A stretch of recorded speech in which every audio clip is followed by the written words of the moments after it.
This is your Northwoods hunting tip of the week. We're always as hunters looking for the best deal possible for the equipment that we are desiring in order to utilize in our hunting situation. Turkey, deer, elk, mule deer, whatever that might be.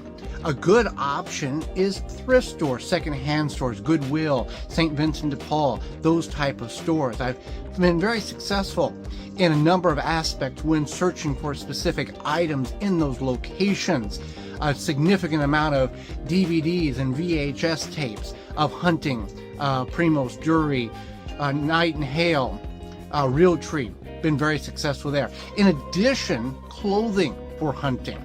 Was able to go to a recent St. Vincent de Paul and got a jacket, heavy duty winter jacket and bib, matching bib overalls, reversible, Realtree on one side and then snow Realtree on, for $31.85. Now this pattern was probably in the late 90s, but it is phenomenally new in condition. In addition, a light pullover at a Goodwill for $6.95. And at that St. Vincent de Paul with the clothing, with the jacket and bibs, got this Team Realtree Blaze Orange that I've already embroidered or marked for Deer Camp 2026, listed for $4.99. It was a blue tag special, 99 cents. Now, the advice I would give you, deep urban metropolitan areas is not the place to find these. You want to go in suburbs and rural thrift stores in order to find these items, just simply out of the metropolitan area, and you'll be amazed at what you may find. Again, it's like a yard sale indoors where you're not guaranteed anything, but it sure is fun to go on that scavenger hunt to try to save hundreds of dollars on items in which you desire to have for your hunting situation. This has been your Northwoods Hunting Tip of the Week. This is your Northwoods Hunting Tip of the Week. Is your clothing treated with a UV additive? This could be the reason why you're in the woods and hunting deer and turkey, and they are coming to a certain distance and then getting spooked and running off, and you're trying to figure out, I didn't move, I didn't do anything. This UV additive is in most commercial detergents, and it allows the clothing to appear brighter to the human eye. This, in the term of hunting, these deer and turkey have rods and cones in their eyes that pick up light spectrums and colors in which the human eye cannot comprehend. When they see your clothing, which has been treated with this UV additive, it shines, it glows, a whiteness, a neon appearance to them, not natural, and they get spooked. So, commercial grade hunting detergents do not have this additive. How do you know if your clothing has been treated with this? Well, you want to get a black light, and you can shine over your clothing. You can do image searches, Google searches, to find other images to confirm your findings. Or you can make your own redneck version of a black light, taking an old cell phone or your own, and putting a piece of tape, clear tape over the light, blue permanent marker, tape, another layer of tape, purple permanent marker, do that 2 or 3 times, and you can shine it over your hunting clothes to find out if you have, your clothes has been treated with this UV additive. If it has, you want to get a commercial grade hunting detergent, and then you can add a UV killer to that wash to take and eliminate this situation. There's also sprays in which you can coat the clothing with to eliminate, and then you can test it again with a black light.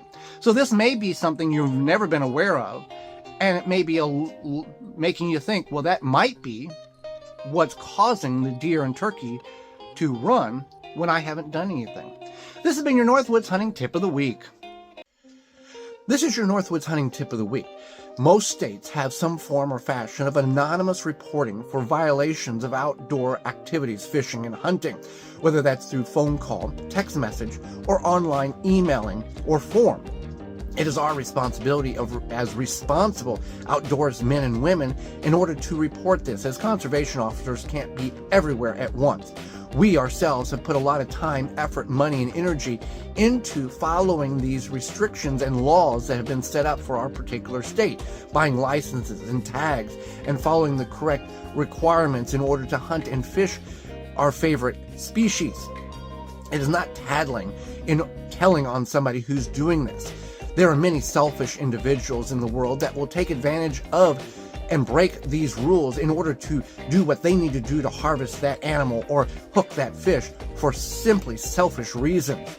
And in order for the future generations to enjoy what we have in God's great outdoors, we need to report those that we see are violating. So take a moment, look at your state and see what number it is. Save it to your phone in case you do need to use it. This has been your Northwoods Hunting Tip of the Week. This is your Northwoods Hunting Tip of the Week. Being adaptable in the deer woods is one of the keys to increase your percentage of success. I recently experienced this on one of the last days I hunted in 2025 for muzzleloader only season in the state of Wisconsin. It was 8 degrees with about 4 to 6 inches of snow on the ground, and it was cold. I recently climbed up in the tree stand I had prepared the week earlier prior to the snow, rain, sleet, all of that. Got up in it, and it was a solid platform, an older tree stand I got on a very good deal on Marketplace. It has framework underneath and then a plastic platform on top of it with some gritty stuff so you don't slip and slide on it. I got up in it and recently realized it was not going to be a very beneficial hunt for that Friday evening. Every time you shifted in the tree stand, the platform popped and cracked. I might as well just have yelled out, I'm here, come here, deer," because that's about the loudness it appeared for me in the stand. So after that hunt, I got down and I took and brought a chair from a ground blind to sit next to it, as I had seen recent activity on the trail camera near that tree stand. Had a sleeping bag that I used in that chair for 8 hours the next day, didn't see anything, and that concluded my hunt. But being adaptable in the areas in which you feel that there are deer or have seen deer, as I did prior to getting in that stand that Friday afternoon on the way up, deer were on the camera, may increase your hunt, and you don't have to just go back or sit in a noisy tree stand. This has been your Northwoods Hunting Tip of the Week. This is your Northwoods Hunting Tip of the Week. If you're like my wife and I, when we travel to our property, we take firearms to our property for recreation, shooting, and self-defense against animals or potentially people on the property that shouldn't be there. Now, in the time in which we've owned the property, neither one has occurred, and we'd like that record to continue with 0.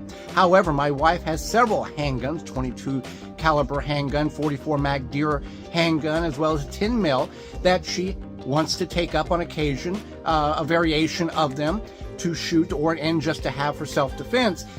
And instead of having multiple cases, I have was given a large tote in which used to house audio equipment, and I have manipulated it into a transportation mechanism for her handguns, as well as if she purchases more, I can take the foam blocks in which I have received through purchases, and I can create different pockets and cavities in which those guns can safely set in the tote to be transferred to the land. Instead of having multiple cases, everything's there. So you can do this yourself. Just think about, if you have a lot of guns in the same situation like we do, put them all in one case. It's safe, it's legal to transport them, different pockets, different cavities, and they're all available, and you don't have a bunch of different cases floating around and you're trying to search for one, or you want to take this one, or you're at the land and I wish I had that one. So you can do that during your off time. Think about how you can do it. And all of this in which I've created outside of the guns and the ammunition was free. This has been your Northwoods Hunting Tip of the Week. This is your Northwoods Hunting Tip of the Week. As we set with modern technology, sometimes we feel like everything we need to know is at our fingertips. However, finding old books, old cookbooks, old history books, hunting books, is a nice reminder of days gone by, and they're not really out of date either. They're very relevant in our environment of hunting, whether we have them at our man cave or our cabin or our camp. I find a lot of these at thrift stores. You can find them on places like eBay or Mercari or even sometimes Marketplace. However, you're going to pay shipping, and that really will get the cost up. I find a number of these books, again, at thrift stores for 79 cents, 80 cents, $1.50. And books that are very interesting, like this cookbook here, in recipes in which you kind of think maybe it's very unique.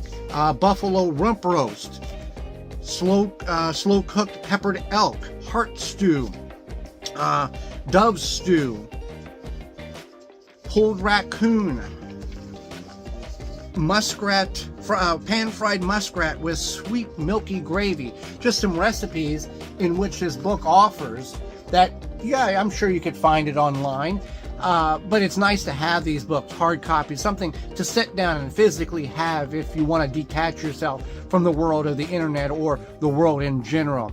So look at these thrift stores, and as I have mentioned in the past, rural thrift stores and thrift stores outside of metropolitan areas is really the place to find hunting DVDs, hunting clothes, hunting books. This has been your Northwoods Hunting Tip of the Week. This is your Northwoods Hunting Tip of the Week. A ground blind, whether it's on the ground or an elevated box blind with a roof and windows, is a really interesting and exciting aspect of a different means of hunting than strapping a tree stand 30 feet up on a tree with a harness and being safe that you don't fall out. In the ground blind or elevated box blind, the call of nature is something that will occur if you sit on the stand for long periods of time. For males, it's not that really big of a deal. We know that urine doesn't scare deer. They know that it's there, but they can't identify what it is, so they're not spooked by it. But for female hunters, this can be a challenge, and my wife came up with her own creative way of creating a bathroom experience in her ground blind. 2025 was my first year bow and gun hunting deer, white-tailed deer, and first time hunting anything. And so I strictly sit in a ground blind, and I needed a place to use the bathroom. I didn't want to have to exit the blind if it wasn't necessary. So we took a 5-gallon bucket and we purchased the toilet seats topper, and it was very convenient. I didn't have to move around a bunch. I could be very quiet, as quiet as possible, and it was handy to have in the blind with me. And it's a really great option whether you are hunting from a blind, maybe you're hunting from the ground, to have that there to be able to utilize to do your business. This has been your Northwoods Hunting Tip of the Week. This is your Northwoods Hunting Tip of the Week. A pop-up ground blind is a great additive to your stand rotation. Many of you probably have hunted out of ground blinds for many years. Up to last deer season was my first experience hunting out of a commercial pop-up ground blind. Prior to that, I had made custom DIY ground blinds out of pallets, 3-sided pallets up next to a tree, brush, whatever I had available. My wife chose to hunt out of a ground blind for her first year of crossbow hunting and gun hunting, and I was able to utilize that stand when she was not hunting it. Having the availability of having your equipment in reachable manner in a quick time frame is key. If you've never hunted out of ground blind or you're thinking about it, having a small table is really a beneficial aspect. We have a heater in there and other accessories, but that table, it's just about the size of a TV tray, and I had put carpet over top of it to prevent clanking, because everything you make a noise, every deer in the woods can hear you. So if you're looking at a pop-up ground blind or an addition to the ground blind which you currently have, just a tiny little fold-up table with carpet on top of it can really change your perspective of hunting. You can put your call there, your sidearm there, your thermos there, or your thermocell, whatever you need, it's right there, your binoculars and all of that. This has been your Northwoods Hunting Tip of the Week. This is your Northwoods Hunting Tip of the Week. When it comes to hunting, past years' experience should teach us things in which we should start doing or stop doing in the coming season. One of that being as spring turkey season comes upon us. In Wisconsin, you put in for a lottery and you get a selection of what 1 week period that you would like out of the 6 in which are available. And then whatever, after all of the lottery winners are selected, whatever available tags are left, then it goes to everybody else who may have not been selected, or bonus tags. Well, in 2026, there are no bonus tags. Everybody that signed up for a lottery, most of them got a tag, others did not, and there was no available tags left. So typically I would have 2 or 3 extra tags weeks in which I can hunt. This year I have 1 week, 1 7-day period to try to make this happen. So I'm going to learn from past years and alter how I've hunted in order to increase the possibility of the success of harvesting my first turkey on my property in the Northwoods of Wisconsin. That being where camp is at. I would typically come out of the tent right before sun first light, and I would listen to the owls and listen to where the turkeys are located, and then proceed in that direction into the property to set up on them. Now, with my property, I've tried so many times to try to locate them in the evening. It's either too windy, they don't respond, but in the morning, they are there. So, what I will implement in this season's turkey hunt is get up just like deer season, about 30 minutes before sunrise, and walk into the property on trails in which I have made, and get into the center of the property, and then listen for those birds on the roost. And then I will have a 30, 40, maybe 60-second maneuveration to set up on those birds, because I'm very familiar with how the property sets and lays and the different areas in which I can set, which will allow me to not have a 5 or 8 minute walk, but I can get in there, listen, set up, and be almost on top of them when they come off the roost, at least on paper. That's the plan. This has been your Northwoods Hunting Tip of the Week. This is your Northwoods Hunting Tip of the Week. There are great products in the outdoors world to help us and assist us in order to harvest that animal in which we seek much more effectively, efficiently, and ethically. However, we want to be aware of what some of those are, and they may not always be applicable for our hunting situation. Yes, there's new fad this and better that, but do they really affect how you hunt on your property? Prime example, the TSS shells that you get for turkey hunting. Yes, they can shoot 60, 70 yards out, but do you really need to buy 5 shells for, in my instance, $92? No, I hunt in a very heavily dense pine forest that was logged 25 years ago, replanted, and they've got the rows of trees and the spacing and the best possible situation. And if everything worked out wonderful, I would have about a 23 to 25 yard shot based on the placement of the trees and where the turkeys would come in at to allow me to have that kind of shot. There are a few logging roads that give me that little bit more availability and distance.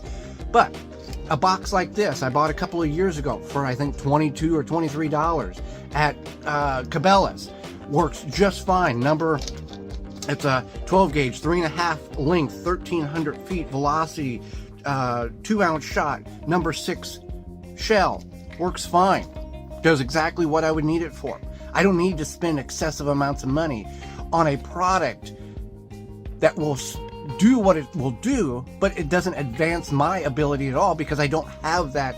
I'm not sitting on the edge of a field or an excessive open area prairie or something like that. Now, if you are, then that would be applicable for you.